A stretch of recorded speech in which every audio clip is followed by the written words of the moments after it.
Hi guys, welcome back to Nebula Fox Toy Reviews. It's the final video of the 4 that I'm recording with Corvus. So, next time, it'll most likely go back to Neb, or you never know. Maybe I'll use someone else. You never know. But anyway, today we are taking a look at this big bad boy. This is the Hammond Collection Giganotosaurus from Jurassic World Dominion. He is a big boy, and it's an awesome figure. Yes, I have already opened it. It's not very often that I pre-open figures at the moment, but I do have the box here.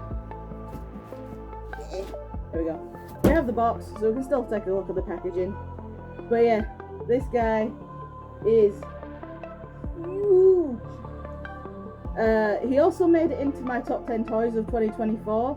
He was the honourable mention because he's one that I bought last year, but didn't actually get to review.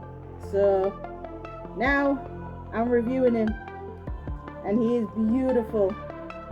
So let's head on over to the review table and take a closer look at this amazing Giganotosaurus figure. So here we are. Here is the magnificent Giganotosaurus. And before we take a look at the figure itself, we need to look at the box. The box is massive. Here is my hand. Here is the pair of scissors. This box is huge. So we've got a nice open window here, which is where you would see the head and the arms of the dinosaur. You've got a nice sort of embossed picture of it there, and Giganotosaurus. Then we've got an embossed Jurassic logo up here with the Hammond Collection. On the top of the box, embossed logo again, and then detailing to make it look like a shipping crate. On this side, we've got Hammond Collection up here. Nice render of the figure, and then Jurassic World Dominion. This is more so if you want to keep the boxes and have them displayed like this, so you can have like this side facing out. On the other side, we've just got the Hammond Collection logo. On the back, Giganotosaurus. Contents, 1 dinosaur, assembly required. And then we've got some more nice images of the figure. On the bottom, don't eat it. And that is that. Box can go down there. That box can finally go in the bin. I do not keep my boxes for my Hammond collections. I recycle them. So here is the magnificent Giganotosaurus from the Hammond collection line. This thing, like I said, is absolutely huge. So I'm just going to move the tail out of the way so we don't knock anything off as we get a closer look at the details. It is such a beautiful figure. Not my favourite Hammond collection. At the moment, that still belongs to the Therizinosaurus, but you never know. I am going to be reviewing the Allosaurus and the baby Triceratops at some point. Those are like 2 of the newest ones. So you never know. It might change. It might turn into the Allosaurus. I don't think it's going to turn into the baby Trike, but it might become the Allosaurus for my favourite one. At that moment, my favourite is still the Therizinosaurus. But this one is amazing as well. As you can see, I can't really see it from the angle that I'm looking at it of the camera, but in the camera you can see the pupil in the glass eye, which is very nice, and it does indeed sort of follow you a little bit. Not the best, but certainly not the worst. The T-Rex is still the worst one for it. The Giga is actually really nice. Now I'm looking at it through the camera. Really nice. Detailing on the head is amazing. I have to tilt it up to see so the light gets it. The detailing is really nice. If I open the mouth, it does have an articulated tongue. And these bits are the rubbery plastic like they are on the T-Rex. Teeth are rubbery material as well, so you don't have to worry about them breaking. The inside of the mouth, I'm having to do this sideways just so I can fit it on. Inside the mouth is done really nicely. None of this is paint. I do believe it's molded. It's like the molded plastic in that colour. Rubbery tongue. I always try and keep the tongue at the bottom of the mouth anyway. There we go. Ugh, picking back up. It is quite heavy as well. So we've got very nice. We've got some scarring detail running through it. It's a shame we don't have the like the nicked gums that the animal has from like previous fights. It's a shame we don't have that, but I don't care.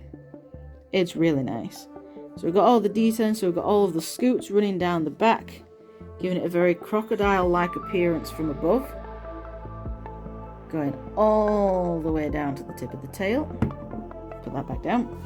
We do have like a darker browny colour on the back, which you can't really see. You can sort of see it there, look. Oh, my arm is aching from holding this. It's heavy. And also for one of the few times from Mattel, we have painted hand claws, toe claws, and painted dew claws. It's not very often we get a painted dew claw from Mattel. So that is really nice. The arms look really muscly, like really muscular. Like this guy's not missed arm day.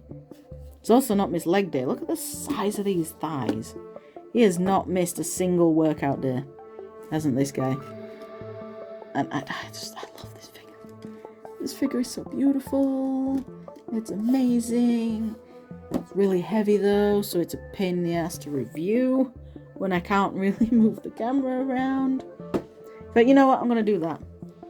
I'm picking the camera up and I'm going to give you head to toe. Really muscly arms with the 3 fingers. Nice muscly legs. And we've got the spines running down the back. Going all the way down the tail. Really nice detail. Really nice paint job. You just can't really go wrong with this figure. Now, I'm going to need to bring both hands in for this, because it's articulation time. You've already seen the mouth open. Both upper and lower jaws are on their own hinges, so you can articulate them by themselves. The head, where the head attaches to the neck, is quite a stiff ball joint. Where the neck attaches to the body is another stiff. It doesn't really feel like a ball joint because I'm not able to do that with it as you would with something on a ball joint. I'm getting up, down, and left and right, but not left and right at certain angles. Like I can't do left and right when the neck's like that. So to get the dinosaur to look up as far as it can, that's as far as it can look up. And then for it to look down, and that's as far as it can look down. But looking up is pretty much like looking straight forward. There's no articulation in the body. The body is one solid lump of plastic. But for the arms, they can go outwards, so it can T-pose. And then also go forward and backwards, as you'd expect. Elbow, you can get about that much bend in the elbow, and then you can fully straighten it out as well. And that also acts as a swivel. And then with the wrists, you can get that much bend in the wrist to go that way, and then you can hyperextend it quite a lot, and that's also a swivel. So obviously the Jurassic dinosaurs are famous for having pronated hands, which would mean a broken wrist. But because of the articulation, you can give this guy accurate hands, accurate arms where his hands face inwards, which is nice. Going down, we have leggies. So you can go forward and back with the thigh, and also in and out. You've got the knee, which can fully straighten out. and that's how much bend you get in it, and that also acts as a swivel, but I don't like doing it because it's rather stiff. You've got the second knee, or the ankle, I don't know, which is a swivel, and you can bend it. So you can bend it all the way in like that, and if you want it to be in like a running pose, you can fully extend it out so the leg is straight. I don't like doing it though because these joints are incredibly stiff. And then the foot, so I'm just going to do this. So with the foot, you can fully extend it backwards, once again for like a running pose. And then you can fully get it tucked in as well. And you can also have some ankle tiltage.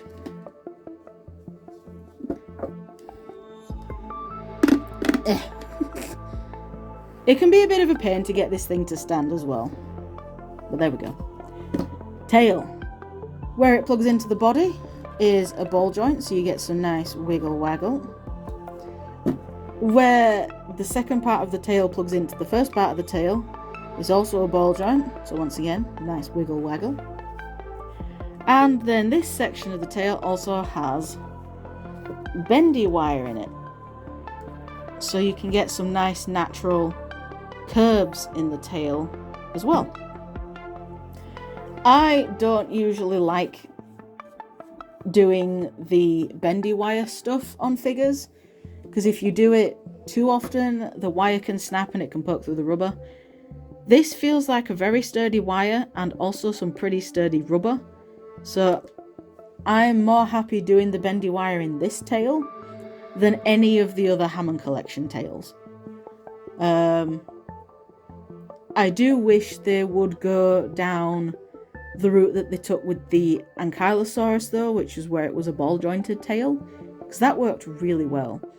And as we've seen from like the likes of like NECA and SH Monster Arts and stuff, ball jointed tails can give some really fluid movements if there's enough segments in it. Although more ball joints means more plastic, which means the price would probably go up. So this is probably their way of keeping the price down as well. But yeah, he's now going to be leaning forward because of the way we've done the legs. But oh well. But yeah, that is that. There isn't really anything else I can say about it. Really awesome figure. I highly recommend it if you find this for a decent price.